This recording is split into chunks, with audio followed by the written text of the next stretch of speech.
Hello, hello, hello, guys. Welcome to this new edition of Mind Podcast. This is Aadit Kapadia coming to you on yet another week. In the middle of the week, as I promised, we'll be doing a lot more interesting, fun conversations. And I have a spectacular guest lined up for you guys.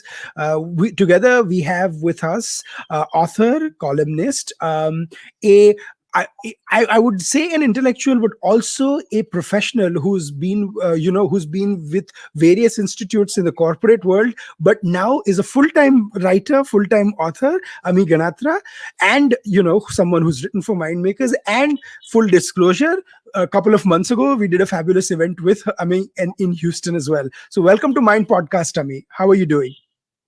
Very good, very good. Thank you so much. Namaste to all your viewers, and very happy to be here with you, Adit, today. Namaste. Absolutely, absolutely. Our viewers and we must not forget our listeners on SoundCloud and iTunes. They always remind me that they were the early adopters of Mind Podcast. We used to be audio only, and then the pandemic happened, and everyone was Ah, like, "Video bhi kar lo." So now we are audio plus video.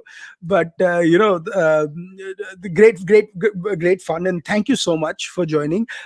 For people who have been under a rock for the last 3 4 years 5 years, um, Ami has been doing a phenomenal job with two of her books, the Ramayana Unraveled and Mahabharata Unraveled.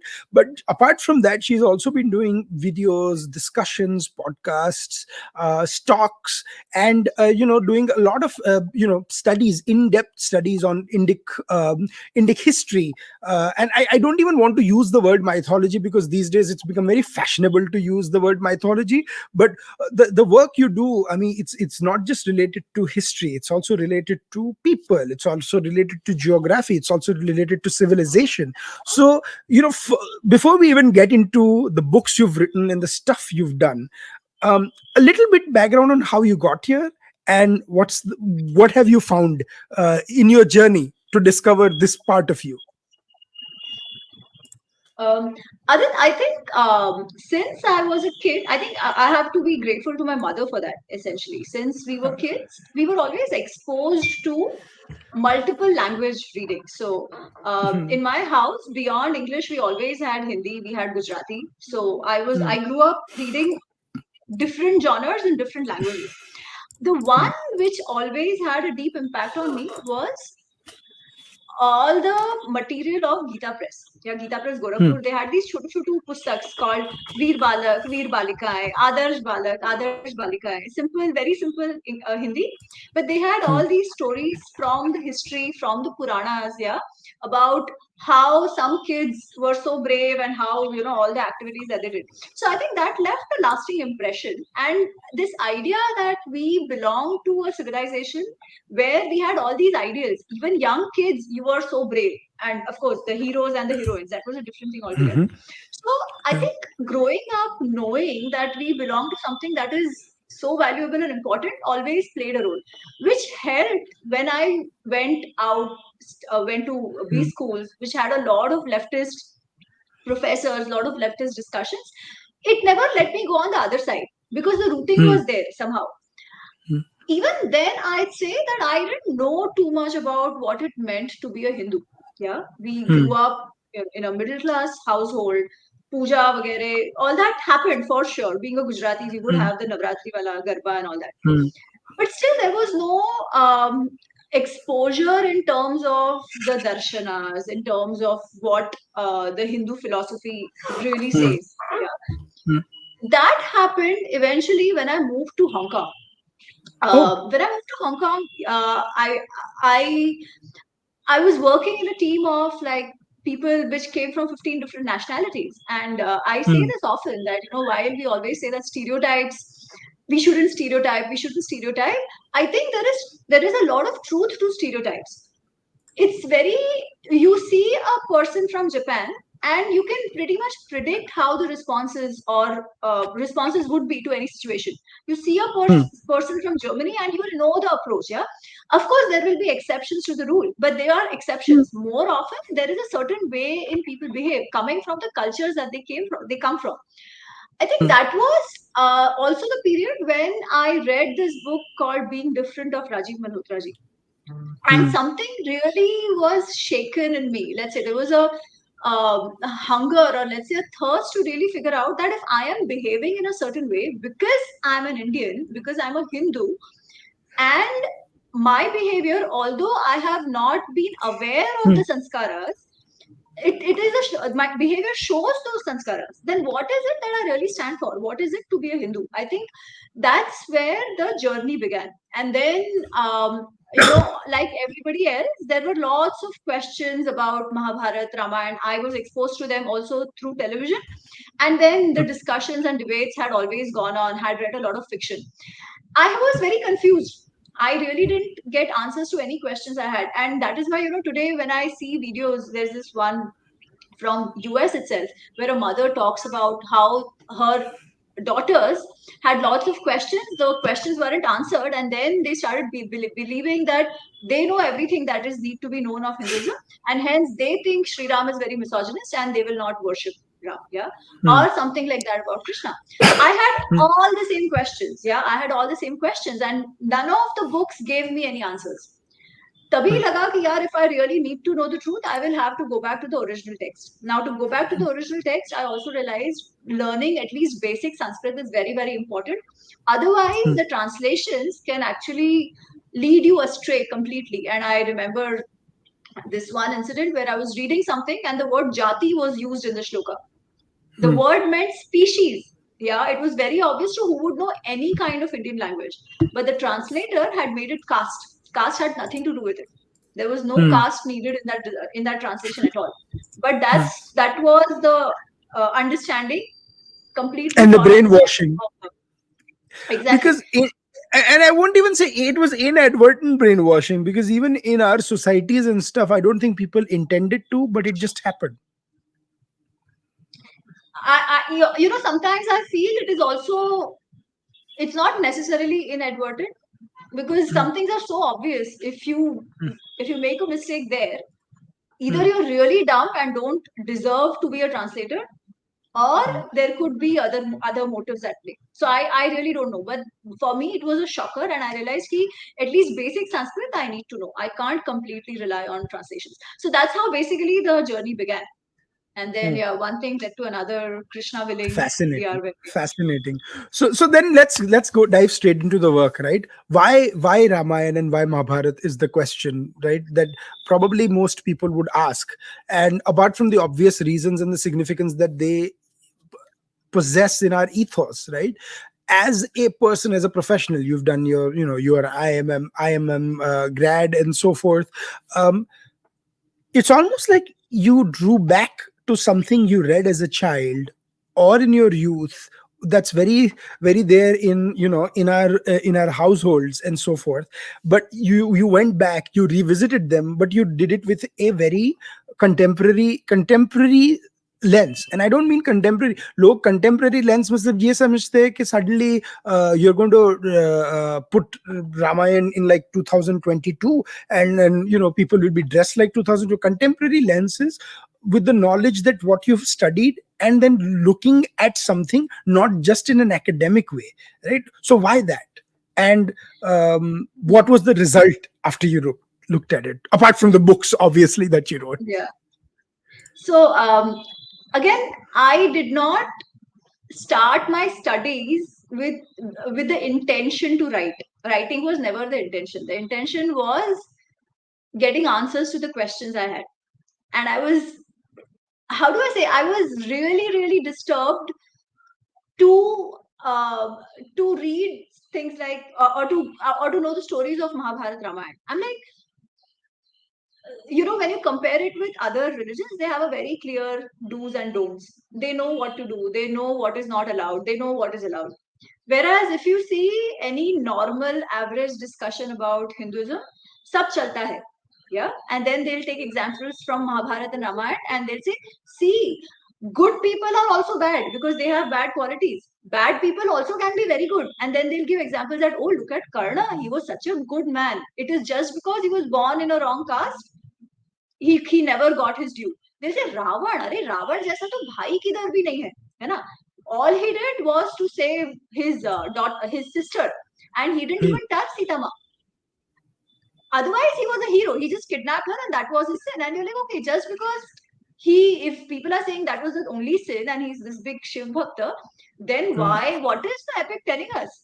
That Yeah. it's not about good or bad, it's about if you do that one thing and then suddenly some Bhagwan wants to come and hit you and he'll come and hit you. I'm like, what is all this? These stories are Hmm. so confusing. Are were our rishis so confused that they did not know what is right and wrong? They are Hmm. trying to always oppress who they think is the villain. Yeah.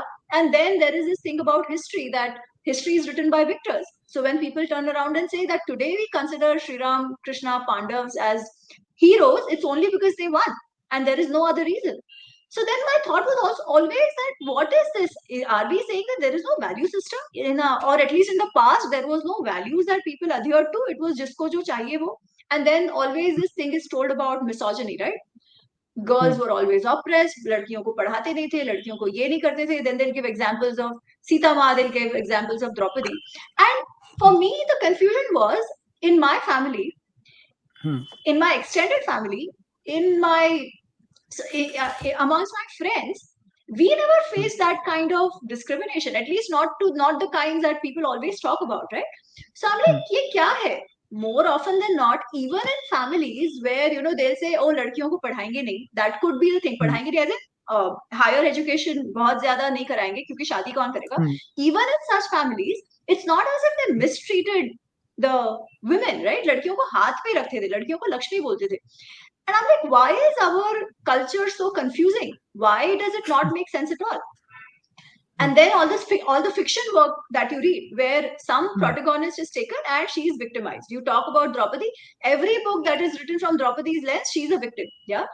Hmm. I'm Hmm. like, are these the heroes and heroines we have to look up to? So, you know, maybe it's coming across. I was really, really disturbed and I Hmm. was not getting those answers. So, and I remember we started having these discussions even when I was in IIM Ahmedabad, and we had a Hmm. course where we read some of these stories from Mahabharata, and these discussions would just continue. So, at Hmm. some point, I was like, okay, no, I really need to understand. It can't be this way. Yeah, I need an Hmm. answer to what did the epics really want to tell us? Because otherwise, why are they called Dharma Granthas at all? Hmm. And then I picked up Mahabharata. I'll tell Hmm. you why I picked up Mahabharata, because Ramayana I had assumed was doesn't make sense, not for this time and age. In fact, even Hmm. aaj aap dekho, lot of Kathavachaks also say that, oh, Sri Ram is Huh. Maryada Purushottam. आज तो कृष्णा जैसे ही रह सकते हैं. You can't be Ram. They will say things like this. So it was in Huh. my mind also that why read something that is not even relevant for today. That's what I used to think. But Hmm. then when I picked up Mahabharat and I started reading Mahabharat, I literally had those moments where I'm like, oh my god, I thought I knew Mahabharat. I knew nothing. There is Hmm. no confusion in the book at all. If you read the Grantha, it is very clear what is going on. All these things told to us mean nothing. Yeah. The book is very clear Hmm. about what dharma is. The book is very clear about the positions of different people. The book is very clear about why Duryodhan and Karn got the face the consequences they did. Yeah. Yeah. After that, I was even more encouraged to read the Ramayana, because I was like, what I thought I knew was completely not. I didn't know it all Mahabharata. Maybe it's the same with Ramayana. And I have to Hmm. say, when I read the Ramayana, at some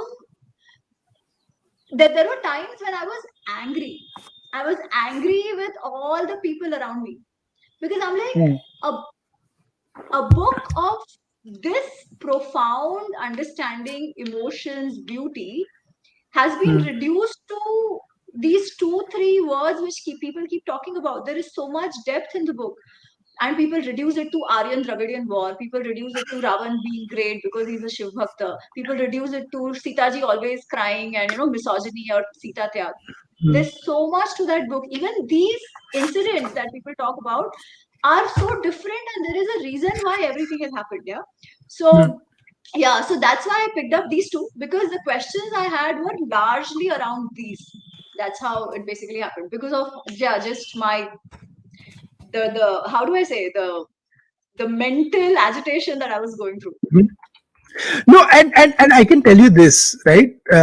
It's a very interesting thing because आजकल बहुत mythological experts आ गए who fall very woefully short, right? But the issue is you have to approach these with the curiosity of a child, but the maturity of someone who's producing a serious piece of work, not worried about commercial interest, ki my book will sell 20,000 copies, 10,000 copies, 5,000 copies, or but the fact is, we are talking about these books years after they were published, right? They have not only stood the test of time, as was Correct. evidenced. And I'm not saying because Ami's on the show, she knows. After the Houston event we sold out of all the copies that we'd ordered, so much so that we had to push people out saying, "Bhai, please, unko khane do. She's not eaten in 10 hours. We need to feed her dinner." And no, I mean, it sounds very frivolous, but people were interested. And here is what people told us when we did the event and stuff, that there were so many things. We were like, what, we talked for an hour and a half, and there were 200 people, and like 3 people barely moved. It was brilliant on a weekday, that too. um but what that told me is there is hunger. There is hunger for a open discussion of what things. So let's delve straight into the topics that you talk about, right? The feminists talk about the role of the it's very interesting. You talk about Draupadi and Sitama in a way that Queen Draupadi was isn't talk about the thing that a left approaches the story of Draupadi is, which they will go and they will whatever injustice that Draupadi was met out, they are going to save that with their words.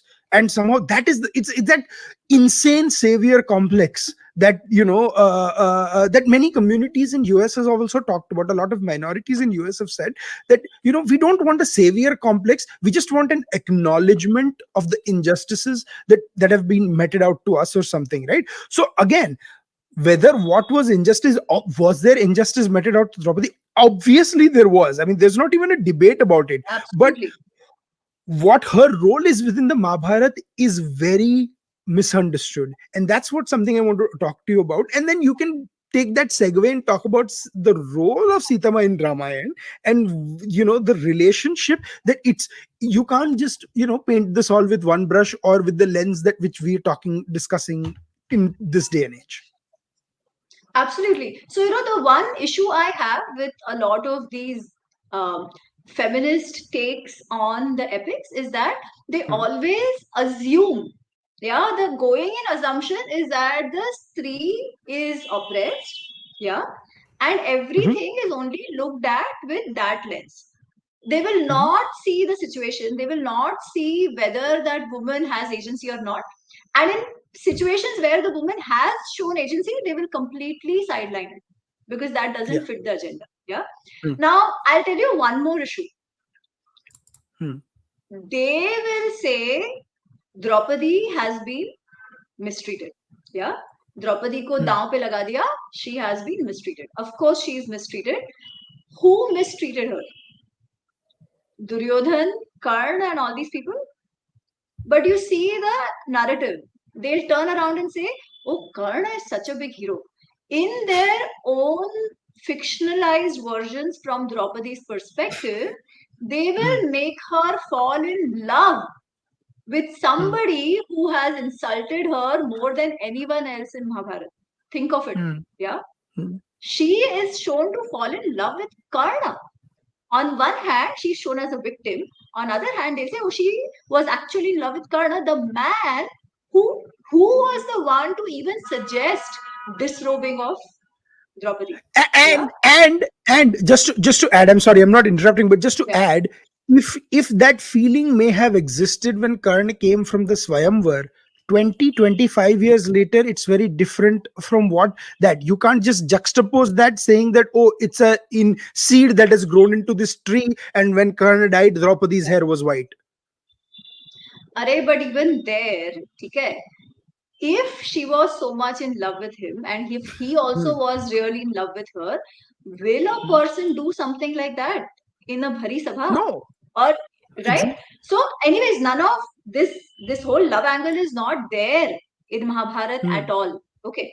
But I'm Hmm. saying the way they twist it because they want to make Karna a hero and Hmm. Draupadi also, they have to show Karna as somebody oppressed, they have to show Draupadi somebody oppressed. So even though Hmm. he mistreats her, he's given a Hmm. free pass by the same Hmm. feminists. Yeah. The most feminists you meet, they'll say, oh, Karn is our hero. Array, Huh. he is the one. if you see in Mahabharata, he never had anything good to talk about women. In his dialogue with the Madra Naresh, who was actually his Sarathi, that one day on the 17th Hmm. day of the war, Hmm. you Hmm. should see how he speaks about the women of Madhyadesh. Yeah. A Hmm. man who had no respect whatsoever. Usko hero bana denge. Now, of course, there are other angles Hmm. there. Same thing they'll do with Ravan. They'll say, oh, Hmm. Ravan was only Ravan to Bhagwan hai. He is our king. He is Hmm. a Dravidian king. This, that. He was only oppressed by Aryan Ram. Yeah. Then they'll say, Huh. and he didn't even touch Sita Mas, केवल kidnap किया. अरे, but what does Ramayana tell us? एक तो is kidnapping, केवल kidnap किया, only kidnap किया. Is that enough that you go and kidnap somebody else's wife? And second, Sita ji was not the first lady he had kidnapped, and he couldn't touch Sita Ma because of the curse that he was aware of. But he had Hmm. raped so many women in his lifetime. I just don't get this feminist dialogues sometimes, the leftist feminist dialogues, not just feminists, yeah? Hmm.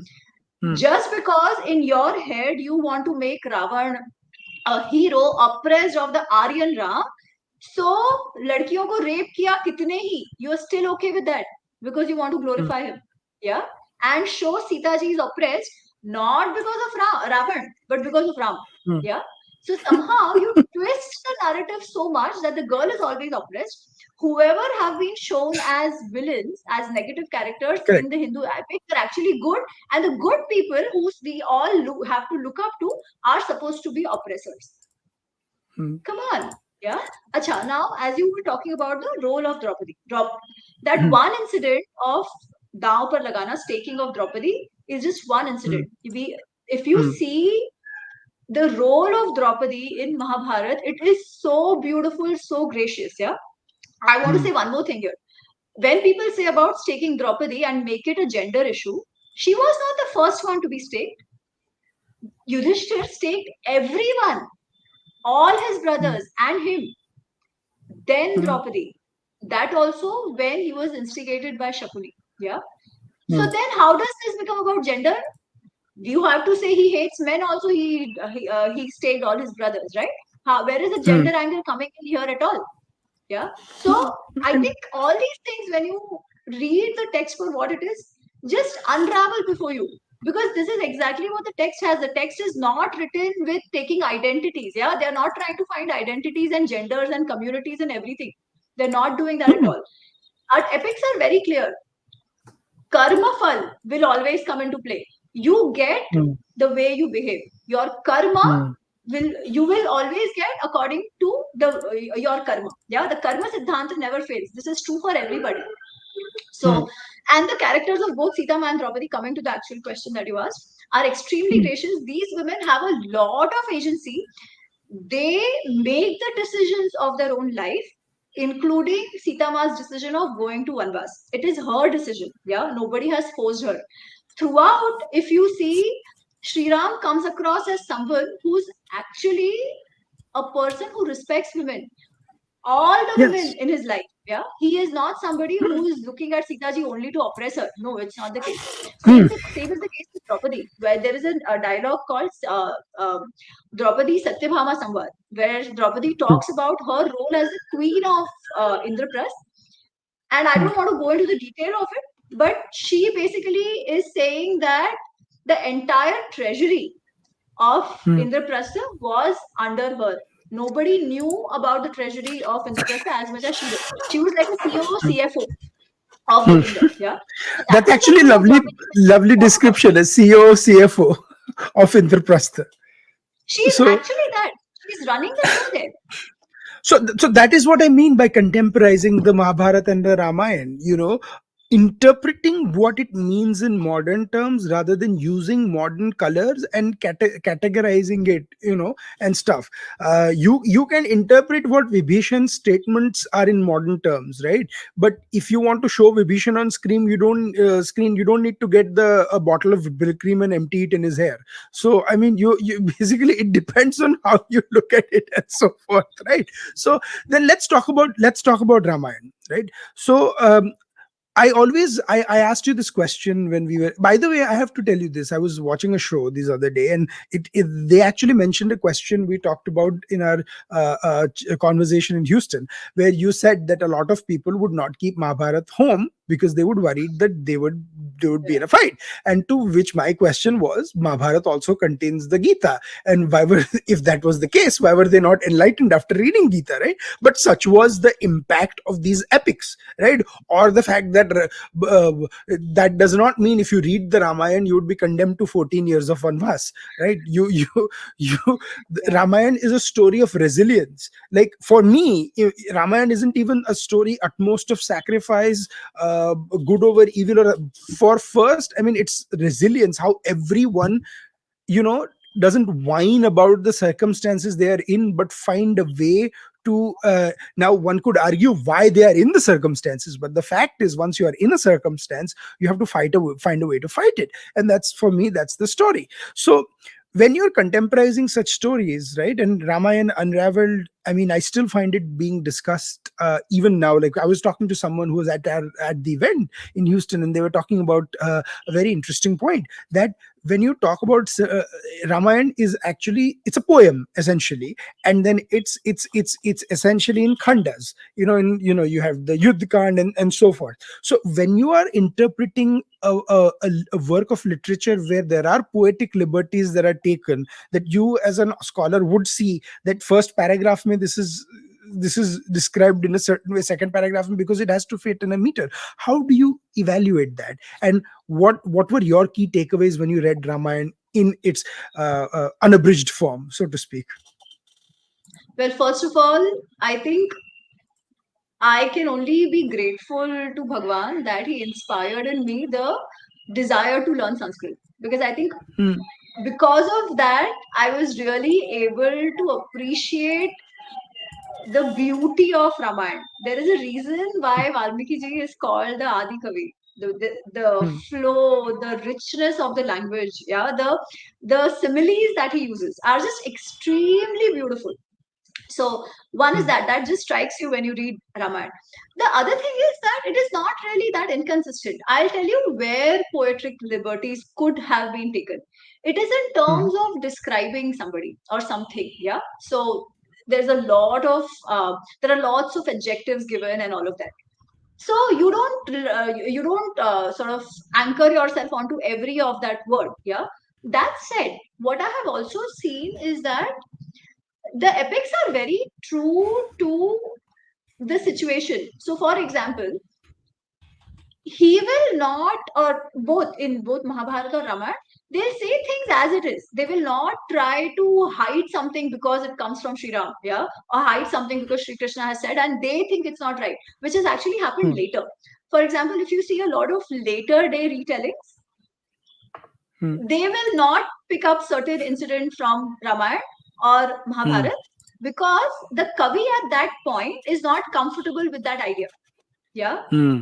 Or the story will be changed because given the circumstances of the time and age they are in, that incident doesn't gel in with their value system. For example, the story of Ahalya, right? Typically we are told that, oh, she was deceived, she was made a stone, da da da. Valmiki Ramayana is very clear, it was her choice, she knew it was Indra, yeah, but her satitva, her tapasya came to was fructified just because, in spite of that one mistake she committed, she acknowledged it and worked towards achieving control over all her senses, like all rishis have done before her. Yeah, that is why she's great. Hmm. But the story is picked up and then repackaged it in a certain way. You don't see that in Mahabharata Ramayana at all. Hmm. They are actually very Absolutely. genuine, they are actually very true, and A- very non-judgmental. I think that's the Mhm. best part about it. Both in Ramayana, both in Mahabharata, yeah, they are very, very non-judgmental about things. For example, today, a lot of people have a big issue with Are Draupadi ke panch pati the, yeah, and then all sorts of mental gymnastics are done to show that nahi, nahi, Mhm. actually she married only one. अंग्रेजों ने घुसा दिया चार पति to show that how we were people without any moral values. No, Hmm. Mahabharata is very clear. She had five patis, Hmm. and the book is not at all judgmental about it. nobody in Mahabharata except this one person who's called Karna, except mm. him, nobody has ever said anything negative about Draupadi. In fact, there are a couple of other examples as well where one lady is married to more than one person. Yeah. No, So you and see there a is lot of correct. diversity. Correct me if I'm wrong, and a lot of people talk about it, but Arjun's 1 year where he has to go in penance and exile is actually related to this whole discussions about, Yes. what time any with which Pandav is supposed to meet Draupadi Correct. and so forth. And that is Correct. one of the reason he violates the promise, and he's forced to go, and that's where he learns dance, which he in turn becomes Brihanala when they go to the Matsya kingdom. Absolutely. Absolutely. So Absolutely. but but but people sort of paper over this thing as if what happened.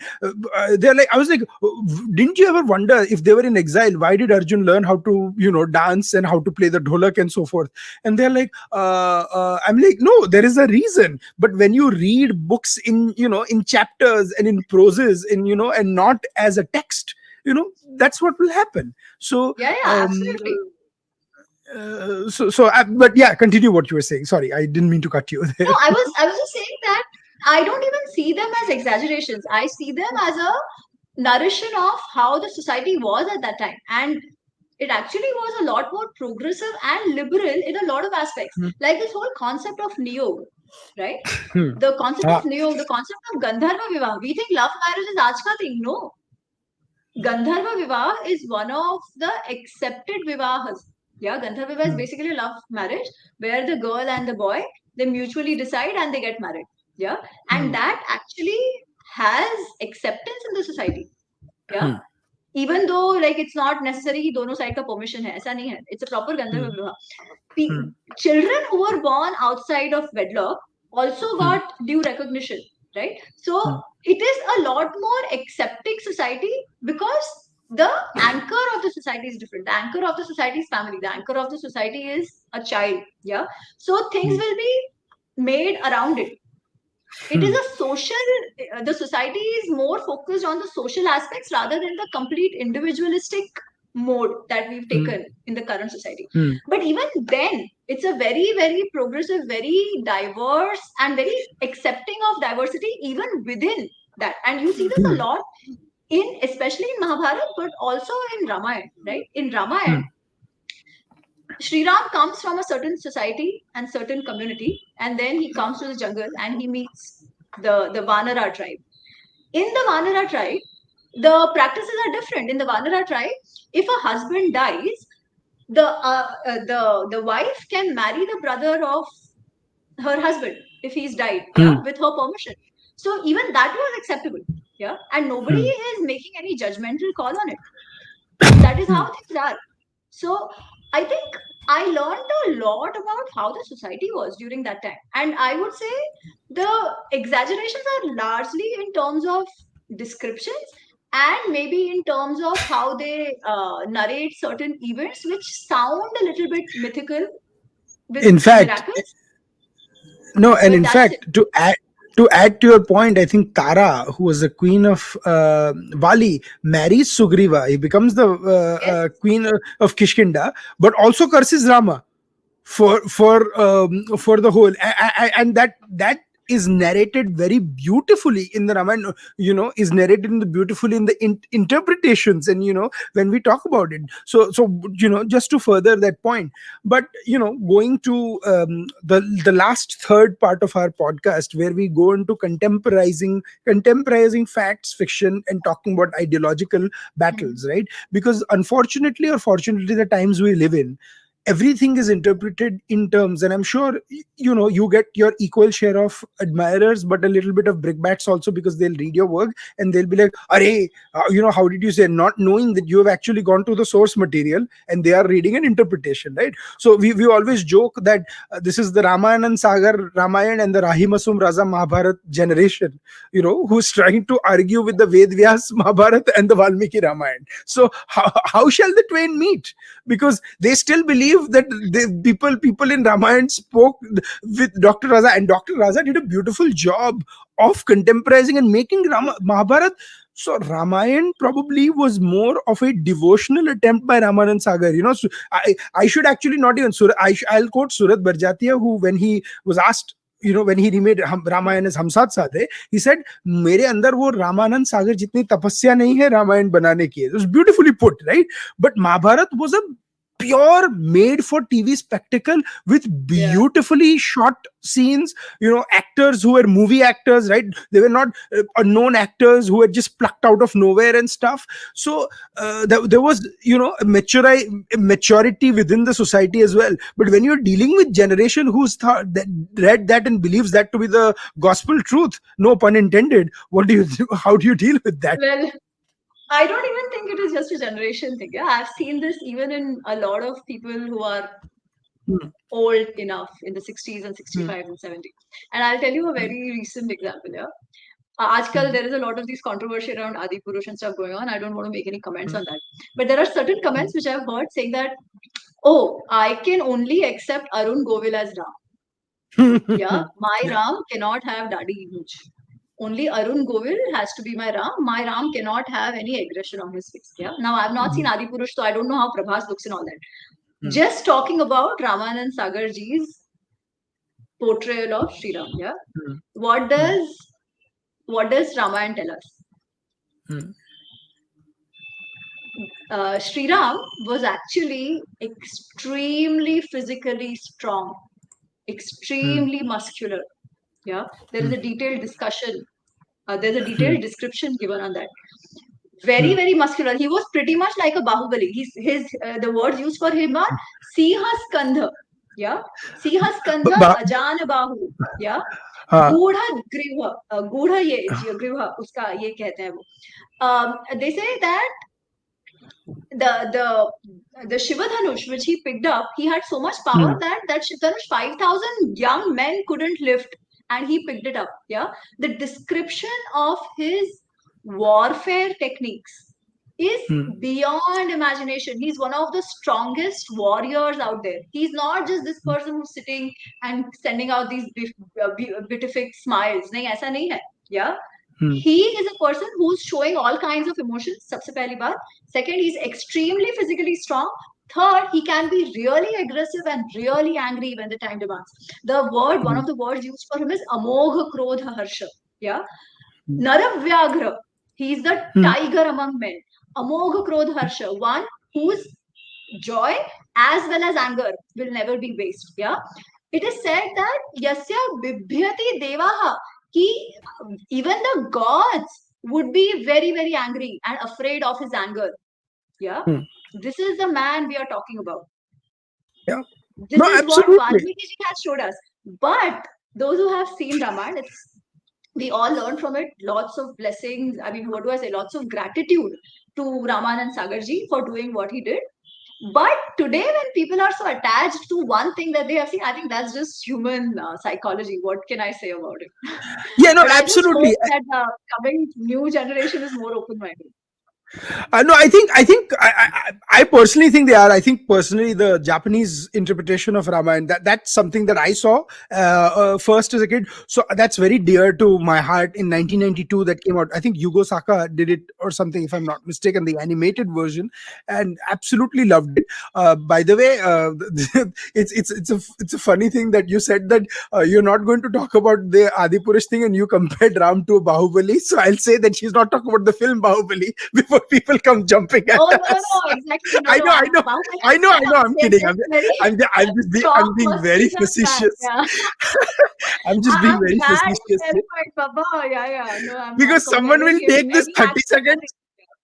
nothing. Someone will take this Yeah. 30 seconds and put it. No, and personally, I have not seen the film Adipurish as well, and I probably might not watch it given the clips that I've seen Yeah. on online. But my issue with Adipurish is in with screenplay and dialogues, right? I have no I have no issues with people who pick certain actors to play certain parts because ultimately it's always their vision with what they do. But what you say and how you portray them, that is up to you, right? So what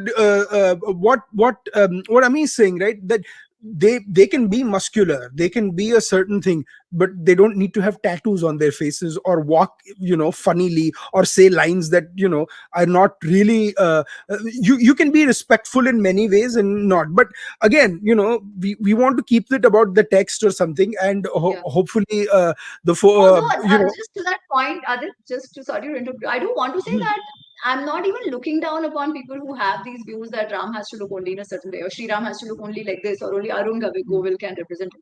Because I have my own attachments. Yeah, like for me, if I think about Krishna, I cannot think beyond Nitish Bharadwaj. I think he was so hmm, beautiful, he was so good. Yeah, so I think we do stick to it. My only hmm. thing is, don't assume that that is the fact. Yeah, don't Yes, assume that B.R. Chopra Mahabharata or Ramanand Sagarji's Ramayana is exactly what it is. No, because both of them have taken creative liberties as well. The difference, absolutely. probably, what we can say is that Ramayana was. Uh, Ramanand Sagarji worked on Ramayana with a lot of Shraddha, and that shows, yeah, his bhakti, his Shraddha shows, in spite of the fact that the technology then was not so advanced. And today, when you see Ramayana, you do feel it's a little slow. It is very singular. Sri Ram is very singular, very single Correct. dimensional as well. Hmm, But still, the bhakti and the Shraddha shows. I think that is really important for anybody who is going to pick up these topics. Having hmm. that kind of bhav towards the epics, to treat them like they are dharma granthas, where a lot of emotions are attached, is very, very important, I think. On No, the so other hand, I also believe that we cannot stop questioning. So in US itself, in one of the other places, somebody asked me, and they were like, "Ma'am, how do we get our kids to not ask questions? If we tell them Sri Ram is hero, they should believe it. Why don't they listen to us?" And I said, "Sir, that is never going to happen. Yeah, and I'm hmm, not even against people asking questions. My Shraddha towards these texts developed because of my questions. Yeah, the thing is, hmm, how do you ask questions? And you actually mentioned that in the beginning. Are the questions being asked with the bhav of dismissal or with the bhav of knowing, wanting to know? hmm, Yeah, that hmm, changes how you will understand the text as well. Because when Krishna says Shraddhavan Labhate Jnana, it is 100% right. When you have that bhav of wanting to know genuinely, the text speaks to you. hmm. That's what I No, I absolutely agree. But when you talk about interpretations, right? I talked about Surat Bhajatia doing that. He actually said in an interview that he had written a Ravan type character, but he realized that Ravan and the negativity that he did not come naturally to him. So when he think. interpreted, he only used that part, the whole mantra keki sort of situation, and that's how. So it's also. But then you also had the versions of Mahabharat which Mani Ratnam did it, Sham Benegal did it in Kali. Prakash Jha did it in Rajniti, where Nana Patekar played a very interesting version of Krishna, where he had that, but the interpretation was one with the mischievous smile, which I would say was heavily inspired by Nitish Bharadwaj's smile, so to Yeah. speak, in Mahabharata. So And I I think would a make a lot of difference between interpretation and adaptation. They adapted it for something that they wanted to create. Yeah. yeah, so I think the whole So, controversy over Adipurush was, I think, yeah. related to that whether Yes. was this an adaptation or was this an interpretation or was this somewhere in the middle. And that's a very fair criticism, that you are, because you can't market or do events with saints and then suddenly say that, oh, we were not even And talking about the exactly. But they had always claimed that it is true to the actual epic, right? That's what they said. correct, We are going to be right. very true to so the so epic. i'm so Now, i'm when okay that with is it. not done, then yeah, then the criticisms are going to be absolutely yeah. valid. So absolutely. But coming to the concluding part of our podcast, and before we even get into that, we the tradition we have at Mind Podcast is to recommend people. So I would first, before we give any other recommendations, please buy the Ramayana Unraveled and the Mahabharata Unraveled. It's available on Kindle as well. At least it was in US. I hope it is in India as well. If you can't, you can get the physical, because I have to be careful. Once I recommended a book that I downloaded of US, and someone sent me a very angry email saying that bhai India mein to nahi hai. And then they accused me of downloading a pirated copy. I'm like, nahi, it's available in Amazon.com. So I'm like, if you can't Yeah. get it on Kindle, Arre please baap get it. re. Please get it on paperback and do read and write to us on that. But in conclusion, I mean, and thank you. You've been very gracious with your time, so I really appreciate you giving us your time on this. Let's talk about, how do we talk about the education systems, because ultimately, when you talk to parents, when you talk to youth, when you talk to kids, right, parents have a similar question, that how do we talk about Ramayana and Mahabharata to kids? When people ask us innocent questions, or questions, most of the responses, and mere ghar mein bhi I've had this fight about, I'm a Jain, so I've had this issues with Jain topics and stuff when I'm talking with my parents. Why is this there, why is this there? And I personally love to read. So usually my dad, I always joke with my dad that my dadi, my late grandmother, would be the would bear the brunt of my questioning, and she would very listen to me very patiently, and then give me the reason. But we would go on a path of self discovery. But when you are dealing with a post COVID world, when everyone thinks that getting stuff virtually, right, where they're going to be consuming this content as well, makes them an expert over this, how would you convey that? How would you convey that to kids and adults both? Yeah, I think first of all, I would say that the good thing is that yes, today a lot of parents are realizing the importance of also knowing these steps and they are making an effort. Mhm, I think at some point we had lost that. It was pretty much mhm, believed that ये सब क्यों चाहिए? Why do you even need these texts? Yeah? ये क्यों पढ़ना है? Read science instead. I think there mhm, is no this or that. Both can go together because these texts give us the grounding in actually what is dharma. How do we lead our life in a mhm, way that is more fruitful, right? The issues with today's generation, I was talking to somebody yesterday, and he is a dean in a university here, and he said lot of 18-year-olds are facing a lot of issues with depression. आप mhm. सोचो 18 साल के बच्चे, yeah, and they Wow. are undergoing all these depression and coming from good families. These are not people who don't get to eat या ऐसे नहीं है. These are people who are actually coming from rich families, if not higher middle class families. Why is this happening? Because the grounding is not there, right? Hmm, hmm, There is nobody who can answer the questions. These questions are going to come. Nobody is able to answer them. Either they are told this is not important, or they are told just believe because we are telling you. None of this is going to hmm, work. So if we want our kids to really know these things, we can't leave it only to the school. The school system will change when it has to change. Parents hmm, need to take that step and first learn it themselves. Yeah. Now, we hmm, have lots of avenues now. You can send your kids to Chinmay Vision. There are these lots of bar gokulams and stuff, which I think are great to start giving exposure to these kids. But by just sending them, the work is not over. The study hmm, has to happen of parents as well, along with the kids. Yeah, that is one. hmm, Second, I'll tell you what happened. Again, yesterday I was talking to this gentleman, and he had read Mahabharata Unraveled. He was very happy, and he had recommended it to a lot of his students. So these students are MBA students. Yeah, they are in the first year hmm, MBA. So hmm, one parent complained. They said, "Arey, why is my son coming home and reading Mahabharata?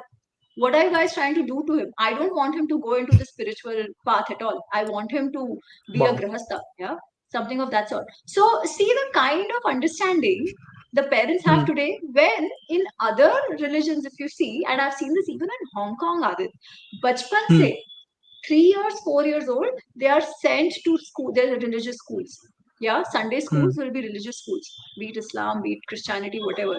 And our parents, even when MBA, when a kid is curious and wanting to read Mahabharata, they're like, "Arey bapre, ye sannyasi nahi banana hai." Arey, is that the goal, right? So I think the study, the decolonization, so to say, and hmm, the abhyasa has to start from parents. You guys just can't leave it to kids, because when parents ask me all the time, "Kyare, how do we expose our kids to?" I'm like, "Do you know?" Yeah, you will be the one to expose hmm, it to. You will be the one to answer.